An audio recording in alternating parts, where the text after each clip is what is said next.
So how are you? I'm good. I'm fantastic. I've never been better. You're lying. You've got the flu, don't you? That's not just the flu. I have full on COVID. I managed to go 3 years. I know. Through this COVID thing. You're one of the last without ones. getting COVID. Leave your house one time. I left my house a lot, but I went to a Dodger game. I think this is where it happened. Yeah. To get to where I sit in the Dodger game, you go through this dugout club thing, and that's indoors. Sure. And I'm sure Did you walk through the COVID those tent? people gave me COVID. Yeah. Well, okay. So here's the thing. You're not the biggest problem the Dodgers have right now. I'm as on it the turns list. out. You're a little ways I'm down. on the list. You think Julio Urias is a bigger problem than my COVID? How dare you, sir? No, that's a big story. That is a big story. He's gone. I mean, there's no way he comes back from this. I have talked about him on this show before as being a medical wonder because he's had so many eye surgeries. He's had the eye surgeries. He's the guy who had so many eye surgeries and magically can still pitch, which is remarkable. We should mention we have no floor director. That's true too. Because this is the first episode of Nonsense that we're doing remotely. I can't see you. Well, there's perks. Except for I don't know when to come in and when not to get to. I'm going to Amazon you a fucking webcam. I don't understand how you don't have a webcam at your home. I actually do. Full I just haven't hooked it up. So we can't see when to come in and come out. No, because we're just plus talking. there's no one to point to us and tell us when to go faster and go slower. And there's no timer on the desk that's telling us speed up, slow down, speed up, slow down. Next segment, you're done. I got no button to push. There's no button here exactly to push. Well, I've actually got all the buttons here. I can still push the buttons, but I don't have the clock. No, you're sick and you're sequestered. When's the last time you saw a human, like face to face? The last time I saw a human was Thursday. I tested positive on Friday. I started to feel like something was wrong Thursday night. Yeah.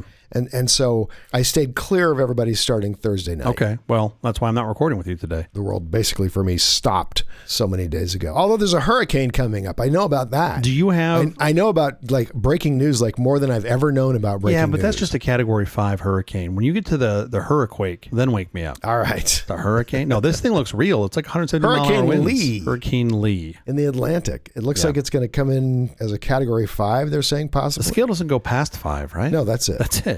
When you're going 175 miles an hour, when your winds are 175 miles an hour, nobody really cares if you go up to 180. Sure. At that point, like everything in its path is fucked. Yeah, exactly. Yeah. Concrete, yep, we got you. That's when actual cows fly through the air. Okay, wait, now I'm interested. So could I show up at one of my barbecues and just see if I get one to land on them? That'd be great.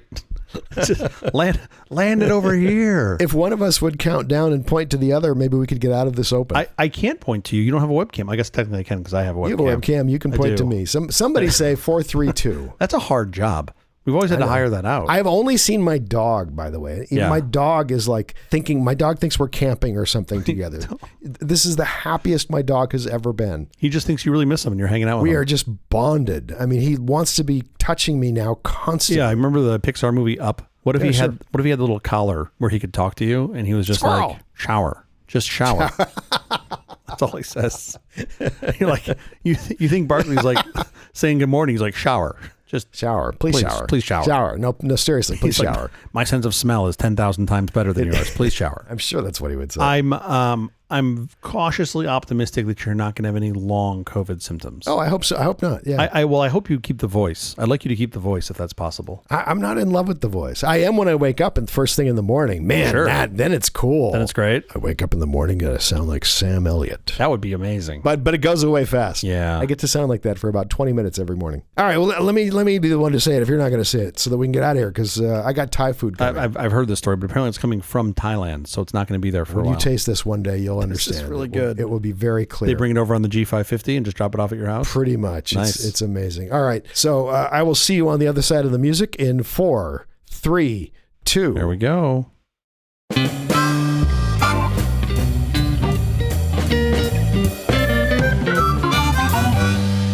The Apple Company presents a truly terrible podcast. Welcome to Nonsense, episode number 36. I'm Jeff Parker. I'm Stiddle. This is our take on the week's business, tech, and entertainment headlines, sick though I may sound. This time, we'll look at headlines because, like I say, I'm sick. I'm under the weather. I'm in no shape to be doing a show like this. So Jeff is sick. He is doing better. I'm on Malnupiravir. Malnupiravir. That's the medication I'm on, which has actually been kind of magical. It's actually pretty great. Yeah. How are your worms? My worms have cleared right up. Are your worms cleared up? That's good. I was wondering about that. I was surprised how quickly. I would do a lot of the pre-show interviews I would do with your worms, which I always thought was odd. I was concerned about your well-being. Probably, not probably, for sure the best text I received all weekend, all Labor Day weekend, was when you told me that the brisket I sent to you made you feel better. That made me very happy.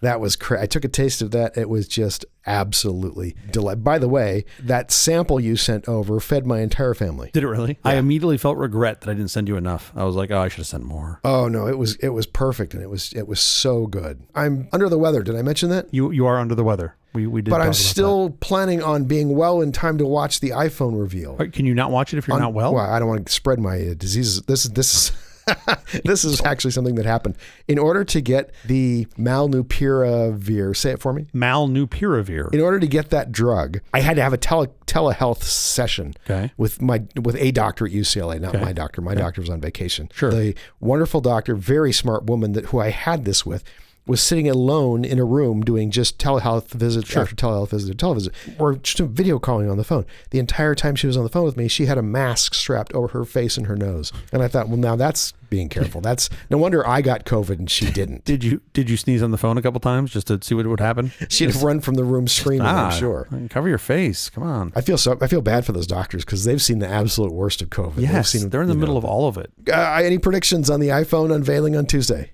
Yes, I think it will be digital. And it could be. It could be. That'd be a nice step up for them. And in color. Wow, we have not seen that yet. I mean, we are pretty confident it's going to be USB-C, right? That's the plan. They have to. Yeah, the question for me isn't USB-C. Of course, it's going to be USB-C.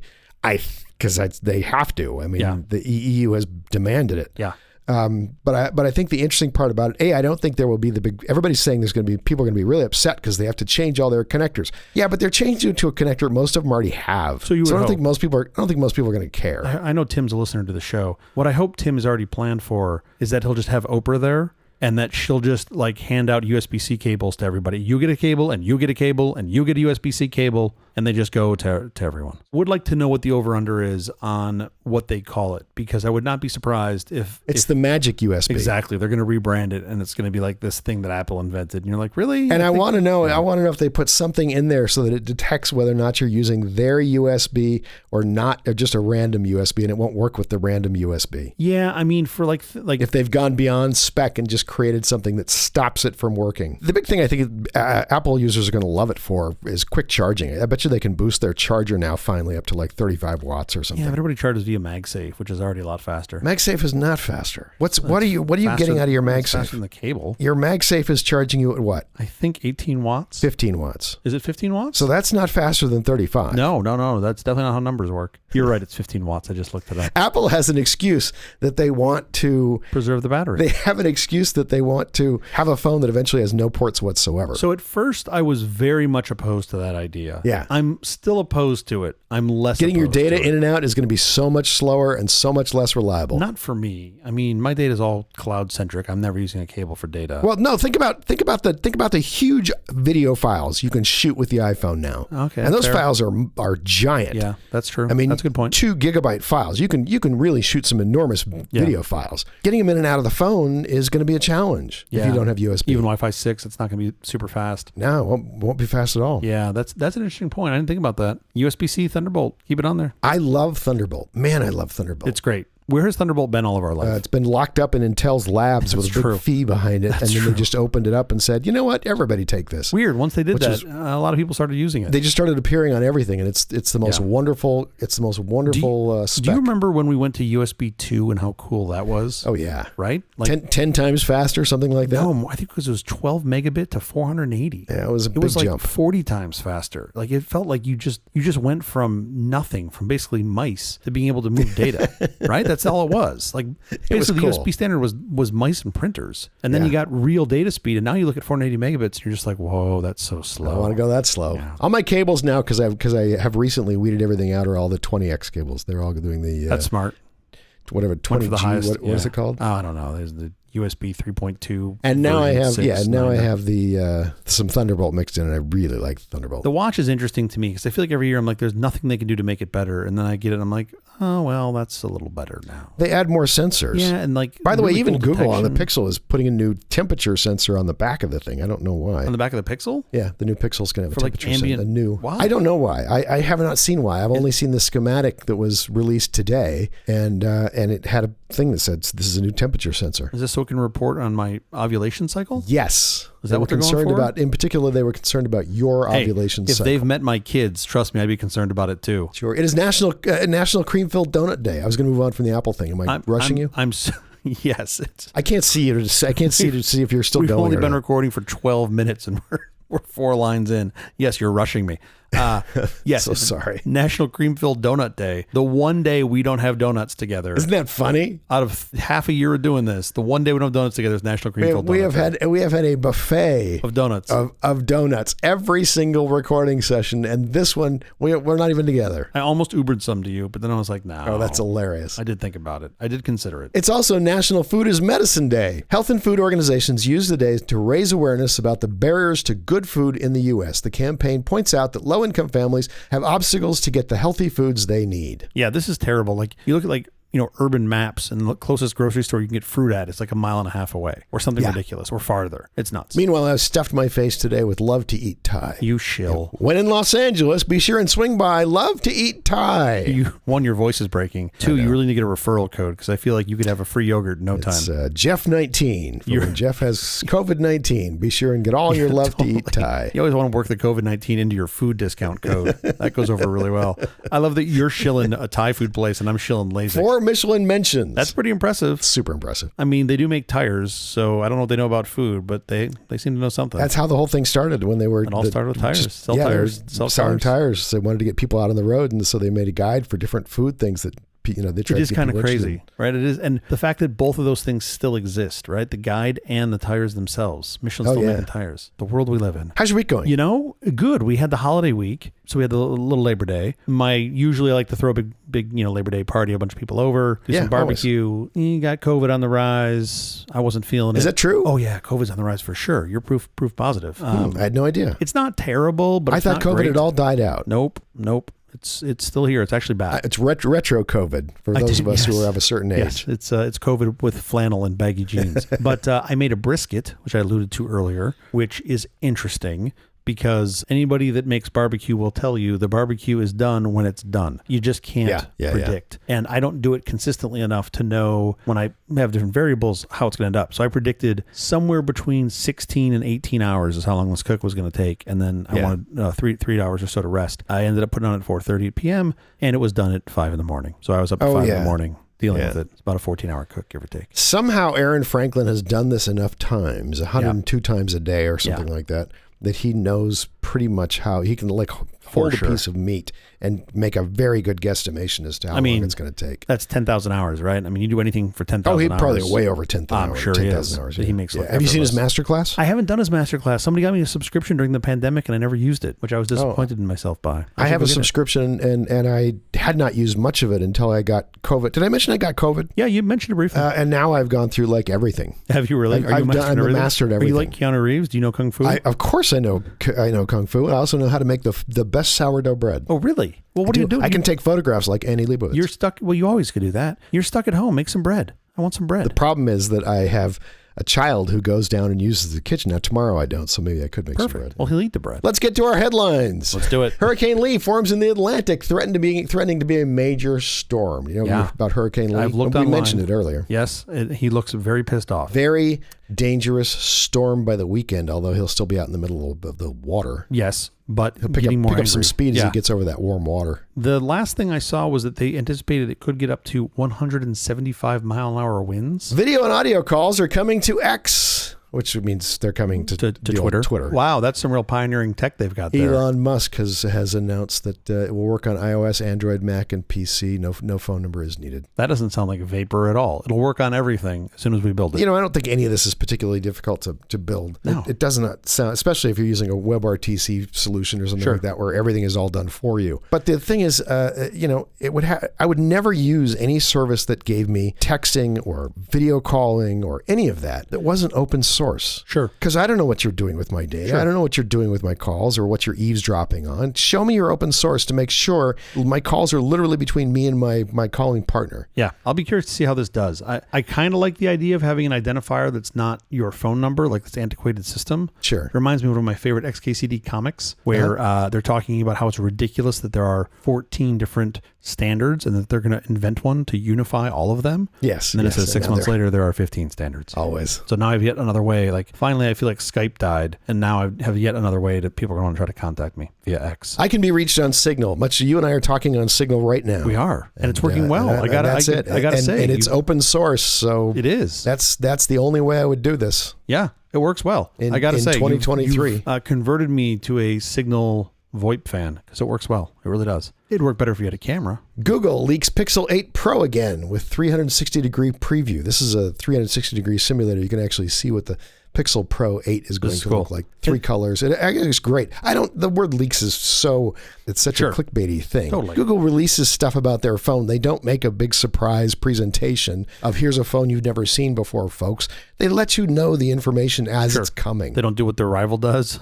No, they don't try to shroud it in mystery and then show you at the last minute. In fact, Google passes out preview phones to their developers so that everybody can play on this thing for a long time. That's cool. I do like the sort of contrast between the two and the way they do it. I also love that Google does this consistently a week or two before the Apple event every year. Well, because it's about the time of the year when the phones come out. They're not like avocados. They don't get ripe in September and then just fall off the tree. But they kind of do, because fourth quarter is coming. Now is the time when you want to promote your phone and get your phone out. Yeah.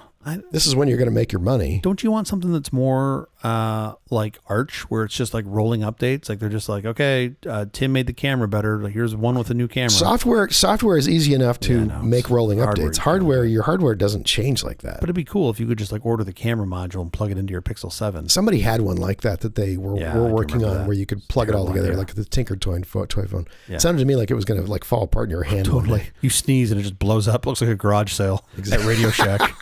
It is a garage sale at Radio Shack. Boom. You're like, oh, fuck. Where does 100 ohm resistor? Where does this go? Sorry, I can't text you. I'm missing a capacitor. Yeah, exactly. Fuck this. I'm getting an iPhone. I'm done with this. United Airlines said Tuesday that it has resumed flights after briefly grounding all aircraft in the U.S. at their point of departure due to a system-wide technology issue. Yeah, this was fascinating. So an hour and 12 minutes they were down. Yeah, I saw the ground stop come in, which when you see stuff, ATC, there's always some interesting stuff in there, but it is rare that you see an airline say, please ground all of our planes for us that aren't at once. That aren't, the ones that are in the air are okay, but no more. And you're like, oh, that got my attention. And of course, it blew up on the media. Fortunately, they got it resolved. Like you said, it was like an hour and 12 minutes or something. Later, they got it resolved. There hasn't been a post-mortem that I've seen on this yet. I doubt there will be one. Not a public one. Yeah, exactly. What United Airlines said was that they applied some updates and that caused some issues, which kind of sounds like a cover. But then I was like, wait a minute, it's Tuesday. Windows updates roll on Tuesday. So I'm sure some Windows update just swamped their systems. Wow. They run on Windows? Well, could be worse. There could be some like System 370 40-year-old piece of kit back there that somebody restarted. That's true. Right? Like ever since Bert retired in 87, no one's touched the thing. No one knows how to fix it. And they're just like, fuck, we got to paint behind it. Someone's got to unplug it and plug in that other outlet. You do it. I don't want to do it. You do it. Fuck. Zoom is even less happy about Microsoft Teams than you are. Well, first the EU has prompted Microsoft to unbundle Teams from Office. It's the bundling that Zoom is unhappy about. They put Teams with Office so that you get this, and you get it with every Windows 11 PC pre-installed. So it's this massive advantage that Teams gets over every other video conference solution. Yeah, I get that. Eric, the CEO of Zoom, should win on innovation. Like that product has not gotten better. Or I can say the same things. Teams should win on innovation. They shouldn't win on being able to piggyback on the rest of their programs. Well, just because you have huge programs doesn't mean you should be able to dominate the market. You should win on innovation. But then you should be like, well, you know what? You should put Word and Excel together, make them stand on their own. Why are they together? One's numbers, one's letters. I don't use any of them anymore, thank goodness. Well, I know, I understand that. I really don't have much of a problem with these being bundled together. Like if you're going to use Teams. Sure, go ahead. I'm not sure you get more adoption because it's bundled. We download everything from the internet anyway. It's all one click away. This isn't if you're an unsophisticated user, you look at your Windows and go, hey, look, I'm going to use Teams. I bet they have to get more traction by bundling it, or they wouldn't do it. Because they've been in trouble for doing this before. They wouldn't risk being in trouble with it again. Well, which tells me they know what they're doing. How short are their memories? I got to believe that they remember, Internet Explorer days. I don't feel like everyone there, they're like, Internet what? No, we didn't. That was How many us. people are there who were there back in the Internet Explorer days? That's a good question, right? I mean, maybe those guys are all gone. Was Satya Nadella there? Was he? I think so. Maybe towards the tail of that, but it's not like they don't know the story. Don't you think somebody scratched something like in the wall of the men's room at the executive suite that's like, do not bundle with Windows with OS. Yeah, exactly.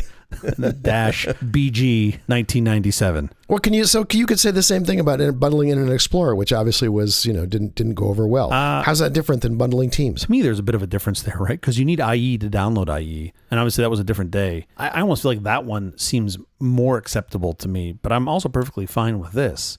Zoom is just pissed because they have a competing product, right? Like, what if it's competing on an unfair plane because Zoom is not bundled with Windows. Sure. So it's handicapped quite a bit.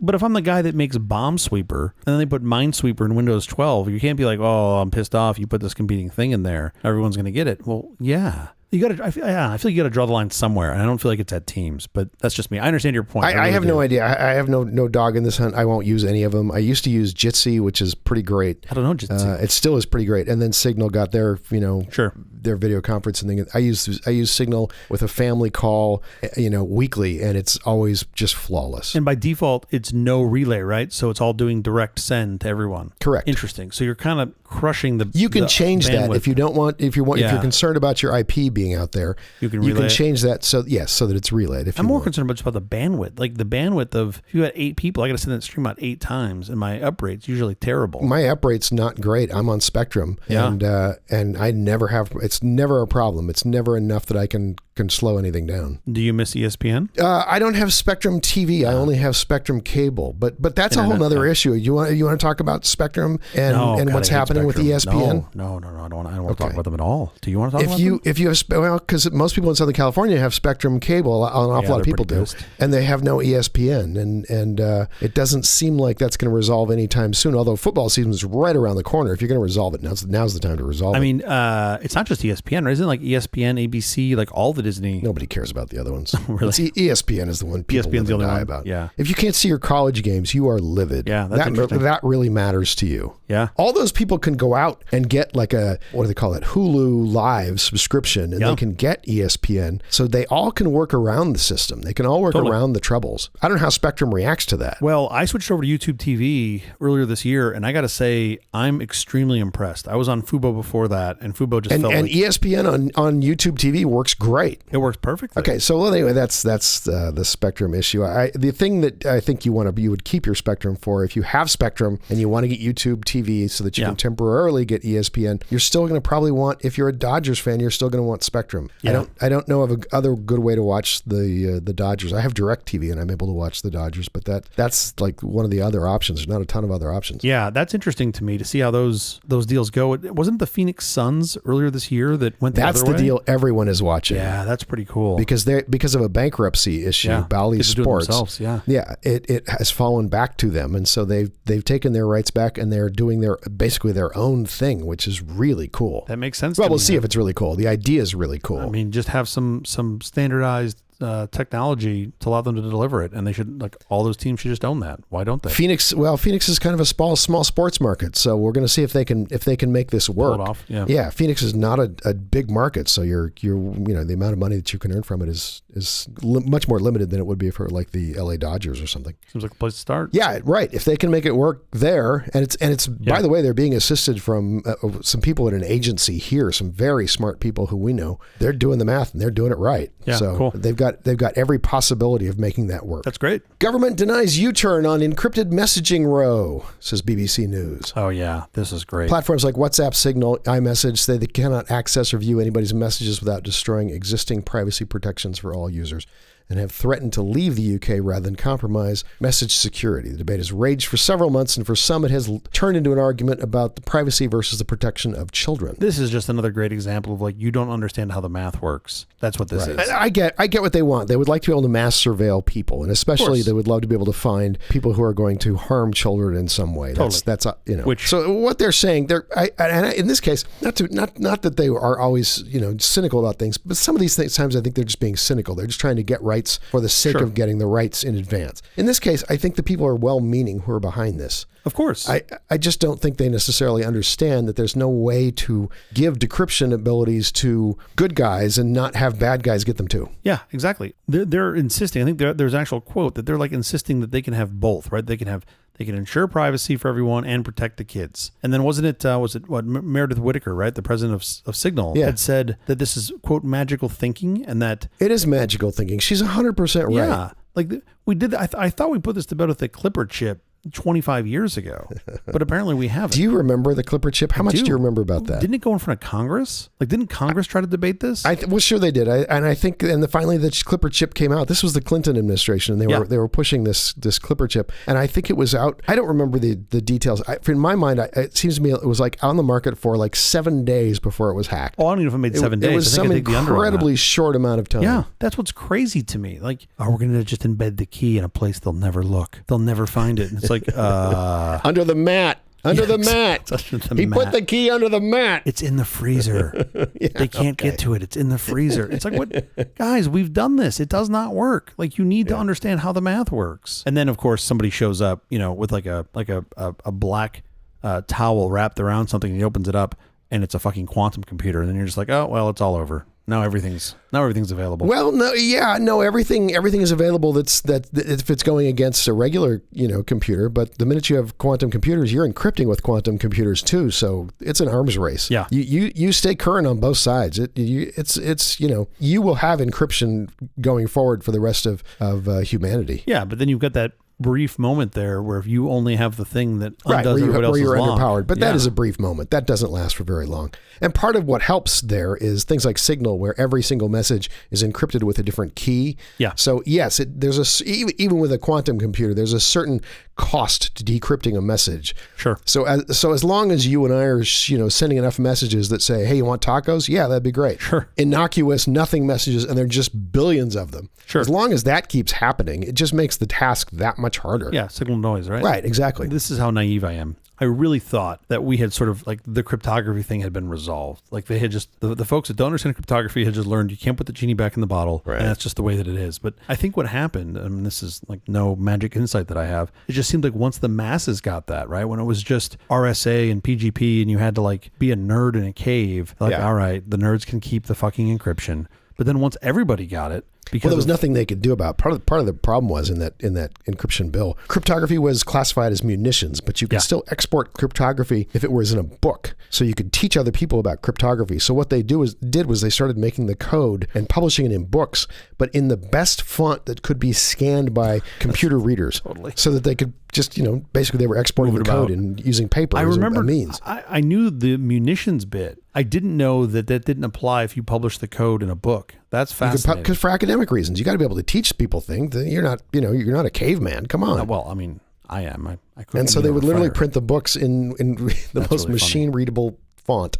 Okay, enough with the headlines. We have to get out of here, but quickly before we do, have you seen or read anything good this last week? Yes, we're doing a short show, so I didn't have time to talk about this. But did you see the Ghost Rider is back? He's got yes, I did see that. I haven't listened to it. What did you think? Look, first of all, explain what it is. He did a new song. This is the guy who did the AI Drake. Yeah, what was that? A couple months ago. It got taken down because it actually did copy a part of a real piece of music. Tag. Yeah. So it sounds like now there's he's got this new one that is all AI again. It's pretty fantastic. Like, it's supposed to be Travis Scott and 21 Savage, I believe. Yeah, and it's I listened to it. I'm like, it sounds like a legit song that would have been released. Like, I don't think it's AI. I don't know. It just sounds like a recording. Oh, you think the voices don't sound like the AI? They sound like just like they really recorded it. These aren't artists that I listen to all the time. If it was an artist that I listened to, you might be able to judge it more carefully. Yeah. So like, I just think it's How is this different? How is this different from someone who's like a Frank Sinatra impersonator putting out a song, that's like a Frank Sinatra song and just calling it, whatever. This is but his Bob own lyrics Sinatra. and his own music, right? Whatever. Yeah. Yeah. That's what. How is that different? By the way, this guy's, because he's this one's original. This Ghost Rider song is completely original. He is eligible to apply to be nominated for a Grammy. Yeah, I saw that. It's like that he's chasing a Grammy for it, which would be fantastic. This guy's great at drumming up publicity, which is why I still think this is an inside job. But we can come back to that later. Totally. I also think it's fascinating that he can't get a copyright for it. Technically, he can't. I don't know the answer to that. Is that true? I don't know. Well, I mean, the voices you can't, but I guess he edited them together. How do you? Yeah, I don't know how can you get a Grammy if you can't own the copyright? Because who do they give the Grammy to? Well, the guy who did it first. I would assume it's a land grab. I don't know how that works. I don't know. This is a good question for a future episode of Nonsense. I can't wait to watch this unfold. It's going to be a fun year. What about you? What have you been watching and reading? I'm going to recommend a film called Jerry Brown the Disruptor, a documentary about documentary about the political and personal journey of Jerry Brown, the longest serving governor in California history. First elected at 36 years old and again at 72, his 50-year career tackling important issues like climate change and inequality. It premieres next week, Friday the 15th, on PBS's American Masters. But because our drop schedule happens to occur the way it does, where we're dropping, this will be out on the 7th of September, and then the next one we drop will be on the 14th, one day before this we're just going to miss it. Show airs. I didn't just want to recommend it next week, so I'm going to recommend it this week and next week. Jerry Brown, The Disruptor. Be sure and see it. I've seen it. It's great. I didn't appreciate there was a 36-year gap between his governor tenures. Was he just like sitting back for 30 years? Then he's like, okay, look, you idiots, if you can't do this. No, he ran for president and he did lots of other things. And both times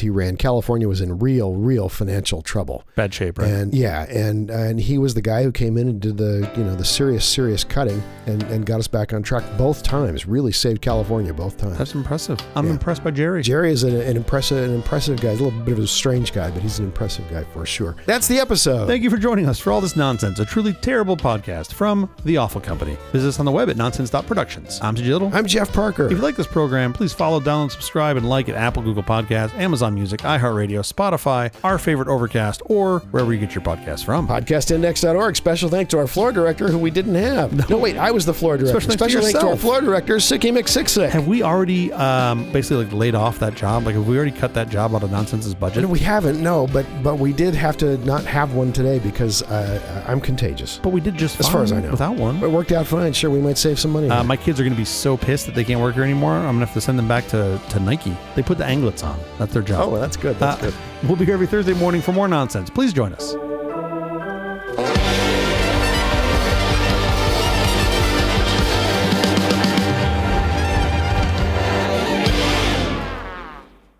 I used to call my son Little Anglet. Little Anglet. Yeah, that was my name for him, my nickname.